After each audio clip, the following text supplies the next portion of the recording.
Season 2, episode 60 from was called Pas de Deux, and that is French for a dance duet, and Boyd certainly had a dance partner in this episode, but it was being labelled as the episode of the season, potentially even the best episode of the show.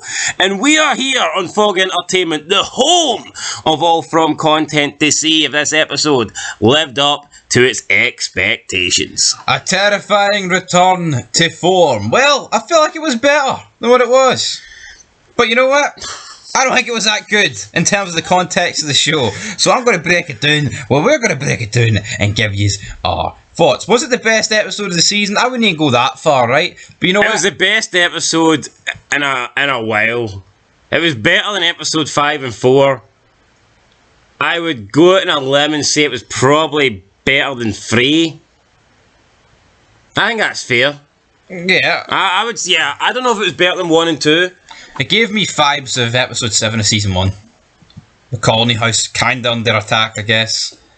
Yeah, I mean, it was a good episode. It didn't blow me away, though. I think the fact that we were expecting greatness and we didn't really get it was slightly disappointing. But what we did get was Boyd speaking with Kenny's mother at the start of the episode. He was trying to make her understand why he was keeping Sarah around and that it wasn't personal and that he was sorry for what happened. Kenny walks into the diner. He sees Boyd speaking to his mum. He's not happy. He's like, what the hell are you doing here? So Boyd's like, you know what, I'm going to take this key to leave. But he tries to get up and all of a sudden it's not going too good for Boyd. He's like shaking and we see him have a vision of this like dancer. Ballet dancer, and all of a sudden it gets up close to him and it opens its mouth. We got like these like warm tentacle things coming out his mouth. It kind of reminded me of the Strain. It was pretty cool, and it kind of, before it can latch onto him, we see Boyd wake up and it turns out he'd like fainted or whatever in the diner. So I mean, Kenny helps him up, and I wouldn't say Kenny and Boyd, I wouldn't say the relationship is mended or healed or anything like that, but I mean Kenny still appears to care for Boyd even if he feels totally betrayed. Yep, I totally agree with that. I thought it was a strong start to the episode, seeing these two. And Boyd, because I feel like we haven't seen an awful lot of Boyd recently.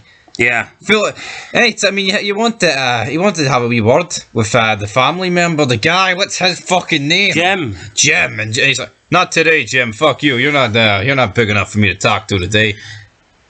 Aye, pretty much. Then we go to the colony house and we see Donna. She's getting Fatima and Ellis to like move the crops. They're moving them into a fan. It's a jobber role, this, isn't it? Yeah, I believe they are trying to move whatever remaining food they have out of colony house because they're going to start rationing it. Look at big fat Dale in the background. We see Dale in the background with his like Hawaiian looking shirt, kind of looking on in the background. Dr. Phil looking bastard. That's spying on what's happening here. So he sees all the remaining food getting taken away. Then we get a scene with the two lesbians, and you know what? Christy looked relatively straight until her girlfriend showed up. Then all of a sudden, you know, we have to have her looking really butch and then, you know, feminine like. So we're not feminine like, but lesbian like.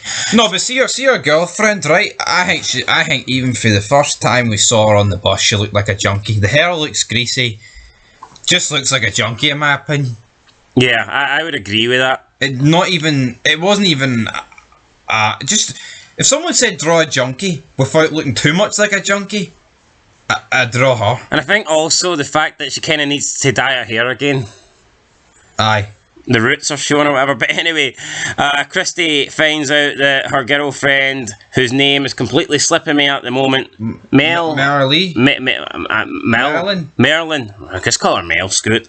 She's been taking supplies out of the cabinet. So she's been, I don't know what she's been taking, but like some of the drugs or whatever, morphine. She took a drip of morphine. Yeah, so she's a recovering alcoholic, not recovering drug addict or whatever, and she's been stealing the stash from the pharmacy, and obviously Christy's not too happy about it.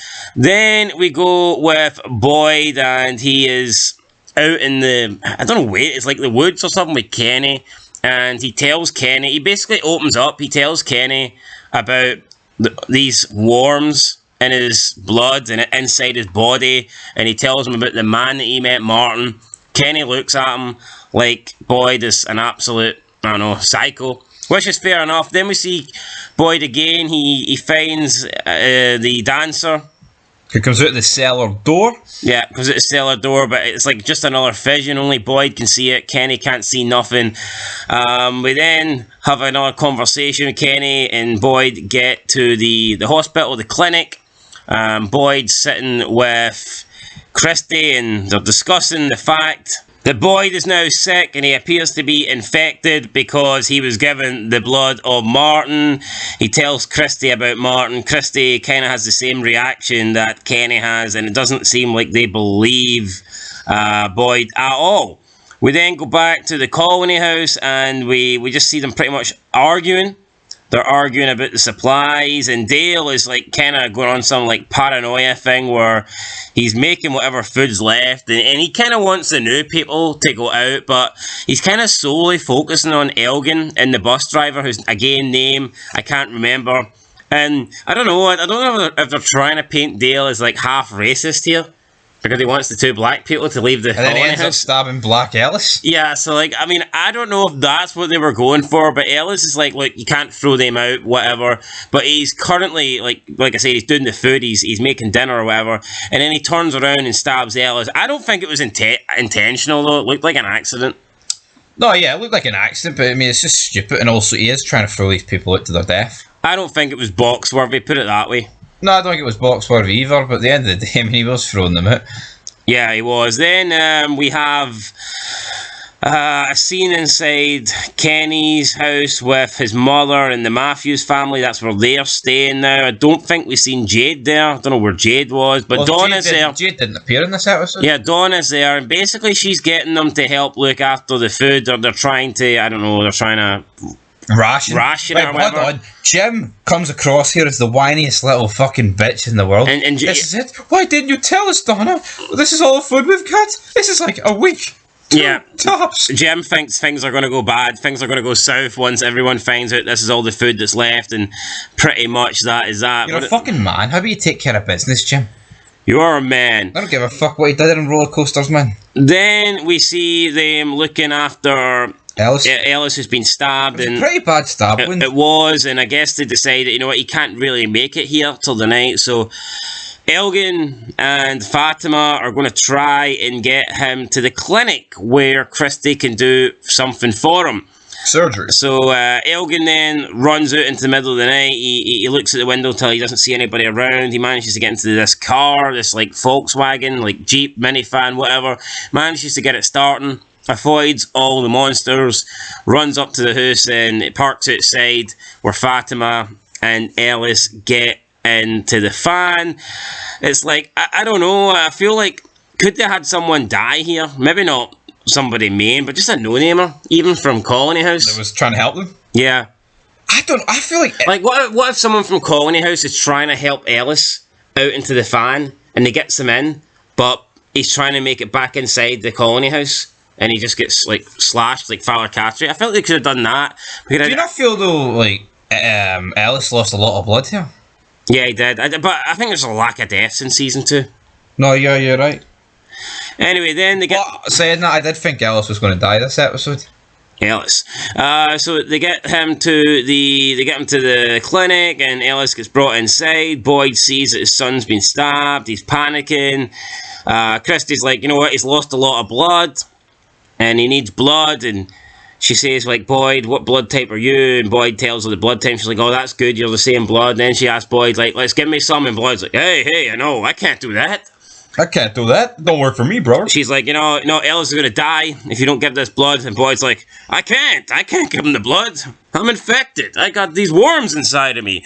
And at this point, it's like, what the fuck is actually happening here? So Boyd is not willing to basically give his blood to Ellis, and I don't think Ellis can survive without it. So hell of a lot of blood, man. It was a lot of blood. He did lose a lot of blood. So Boyd's adamant that, look, there must be another way. He then... Mel then looks at his arm and she sees the worms going through Boyd's arm. So then weird that it took her to see it. Is it because she's a junkie? She's used to injecting fiends. Possibly.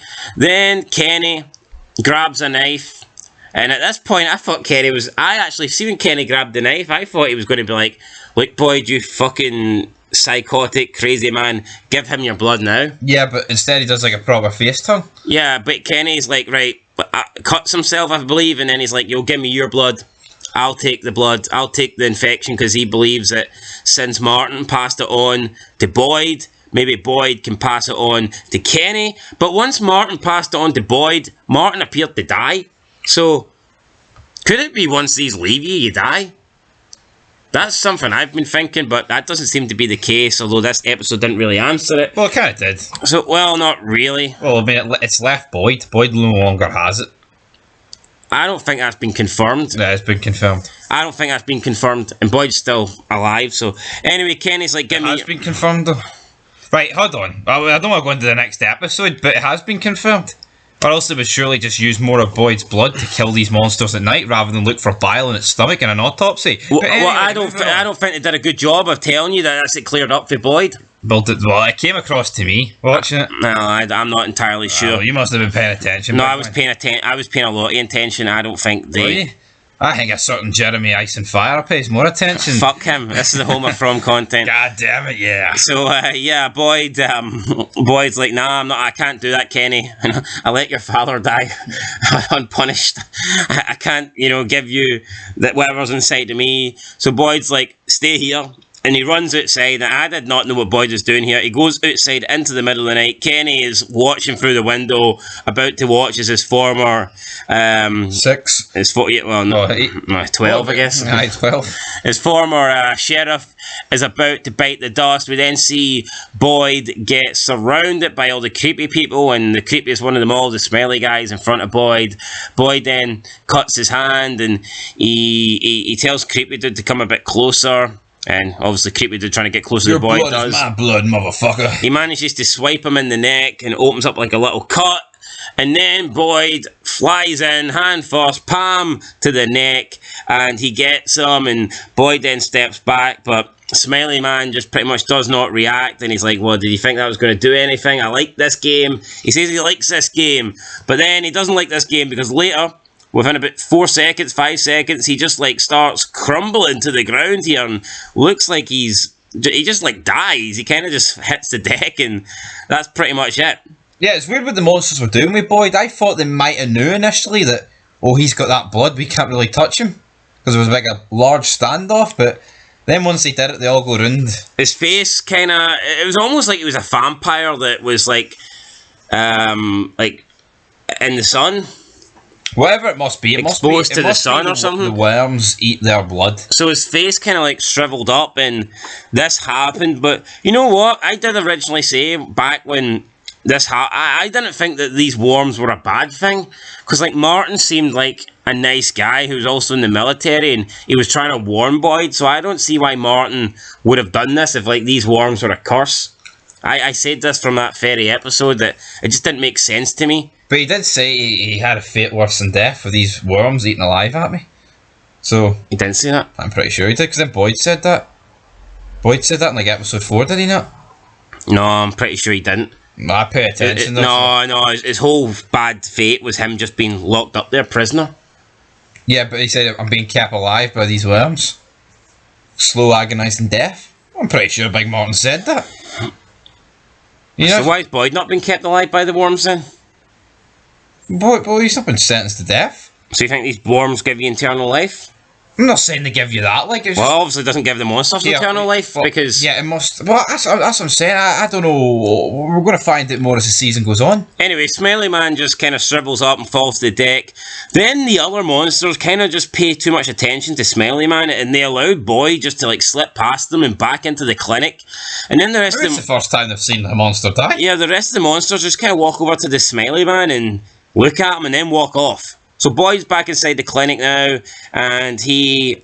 Well, I guess you're right. I guess the fact that he now gives his blood to Ellis does mean that the worms have left him, but it's like, how did he know that, though? I mean... Guess because it was always visible. Well, no, it wasn't. There was all the times he was looking for it. He was trying to show people it. Remember, he was trying to show Kenny it earlier in the episode, and he was like, it wasn't there. Well, maybe he's just went, well, Martin lost his, I've gave it to Smiley, it killed him, maybe it's no longer there. I know that would have been his plan in the first place, or else he wouldn't have done this. Yeah, so that's the reason he went outside and done this was to try and transform the worms. But how did he? I wonder how he knew 100%. Well, I'm sure he didn't, but yeah, I'm sure it must have been like a 95% job, or else he wouldn't have did it. Yeah, but anyway, imagine him and Kenny do cut themselves, and he's just infected Kenny, but he hasn't cleared himself. Would that not be a good thing, though, if these worms kill the monsters? Would it not be the more people you can infect with these worms, the better? Because then you can fight back? Potentially, but that's why they're considered bad, though, because it's like an illness. That's why I didn't really want to give it to Kenny. Hell no, man. I'm not giving it to you. Yeah, but is it really an illness if these monsters help you kill... If these worms help you kill the monsters? Yeah, but just because it helps you kill the monsters, but if it makes you ill at the same time, is it really that good? Is it making Boyd ill? Because it's making him take these fucking panic attacks and... Did it not help cure his Parkinson's? He said in the previous episode his hands are okay. Yeah, but it's like passing it. So it's... No, a bit of both, I guess. A weird scene here between Donna and wee Ethan. Yeah, Donna and Ethan share like a heart-to-heart or whatever. They get a big hug. Nothing really happened, to be honest. Ellis is then alive. His work, the blood transfusion is good to go. Ellis is sitting there. Then Christy confronts or comforts even Fatima, and Fatima's breaking down and she's crying here. And then she asks Christy, does she have any pregnancy tests? And that was, I guess, revealing the fact that she's pregnant. Then we go back to Boyd and Kenny. They're both looking outside at the monster, and Kenny's like, what we're gonna do, and Boyd's like, yeah, we wait till morning, then we go get him. Although Kenny will not be for that plan in the next episode, we spoiler alert. But you know what? Good episode, good ending, well, a decent bit of action. I liked it. You know what? I'm gonna give it. I'll give it a 7. I'll give it an 8 to get a 7.5. 7.5 out of 10, guys. Definitely one of the best episodes in a while. I just didn't really get the hype, though. Everyone hyped this up. A lot of the crew hyped it up as... I guess it's a groundbreaking episode, as in, yeah, we finally discovered that the monsters are... You can kill them, you can hurt them, you can damage them, or whatever. Yeah. But overall, I didn't think the episode was fantastic. But, Well, if no one hyped up, you're like, oh... But solid, 7.5 out of 10, guys. That's it. Let us know your thoughts down below. We'll catch you in the next one. And of course, yeah, more theory fids and stuff like that to come. But that's it. Till then, till next time. Boys, 1, monsters 0.